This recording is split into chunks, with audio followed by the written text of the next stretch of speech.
How goes it today, cretins? It's your friendly neighborhood spacewalk main Motar, and I'm here to talk about something in movies that drives me crazy.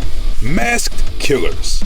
More specifically, non-supernatural, oversized mask-wearing killers. How do these things see out of those masks? How are they so effective, and how is it that nobody can get the drop on them with their limited vision? Now, I can understand if you're supernatural. I can understand if there's a supernatural element to it. Jason Voorhees, Michael Myers is not technically supernatural, but like he kind of is. But I have a list of examples of movie killers that should not have been able to easily maneuver around or kill anybody or avoid being attacked from behind. Here's a small list that I have compiled, but there are many, many more. Happy Death Day. Totally Killer. Thanksgiving. The Strangers. A movie I watched last night called The Conference, and this is what really got me thinking about it. This guy was wearing a huge-ass head, like a huge mascot head, but was somehow so effective at killing everybody, and nobody could sneak up on it. I have no idea how. Even if you... Have you ever worn a giant head? I've worn a giant head. I couldn't see a damn thing out of it. There's no peripheral vision. It's very disorienting. And if somebody taps you on the shoulder, there's like a whole second delay before you spin around and your eyes meet that direction that they tapped you in. So how the hell everybody's running away from this person? Just run behind him and hit him with a chair, or a board, or a knife, or a hammer, or drop kick him, or spin the head around and have the person in front of you beat the shit out of him. If there's a non-supernatural killer, okay, and their peripheral vision is severely impeded, there is no reason why a group of 5 people cannot beat the living crap out of this person and survive.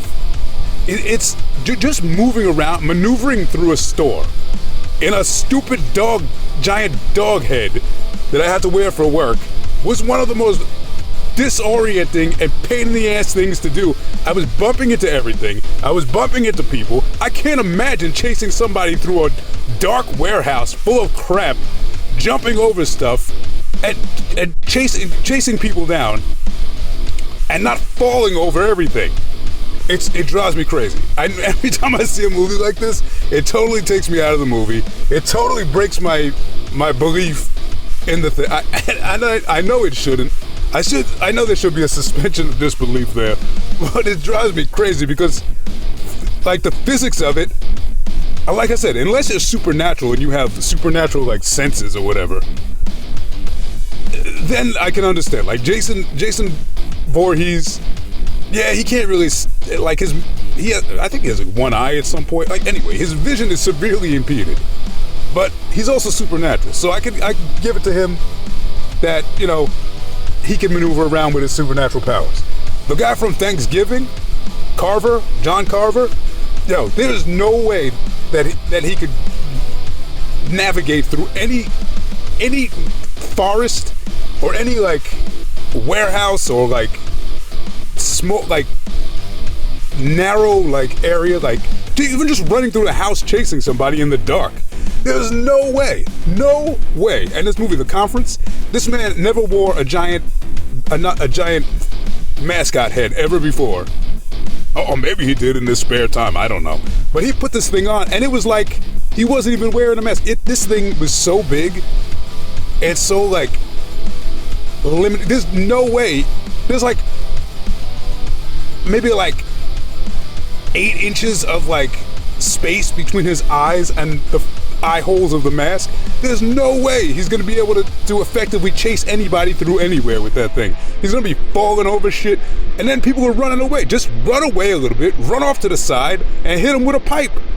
There's no way. But then he also did survive getting stabbed in the eye socket, like in the mask eye socket. Anyway, that's what got me talking about this. Anyway, it was actually a pretty decent movie once the killer showed up. It was actually kind of fun to watch. But this was driving me crazy the whole time. Like, people that, like, in The Strangers, they have, like, all those, those masks, It makes it hard to see out of. They are very hard to see out of. It is not the ideal headgear for a slasher. Unless the plot dictates, that physics are not a thing. It drives me absolutely crazy.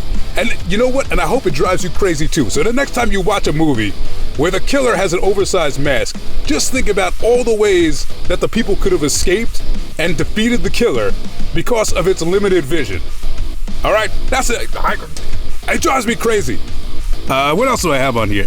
Okay, the guy from Totally Killer, that's a perfect example. It's an oversized head with very tiny eye holes. Nobody could get the drop on this guy. I don't know how. It's just walk off to the side. Even if he turns his head, there's still he still got to account for the amount of mask that's in the way of his eyes. So he'd have to turn all the way around to see you. Just run around the side of him and hit him in the head with a hammer. Done. It drives me crazy, and I know that the movie would be over pretty quick if those kind of physics were actually were actually part of the movie. It was actually running off real world physics and not plot physics. But I hope it bothers you too, because it drives me crazy every time I see it. It doesn't take away from my enjoyment of the movie, but it definitely takes me out of the movie. Anyway, this is your friendly neighborhood space dwarf, Main Motar, saying good night and peace. And as always, smooches, baby.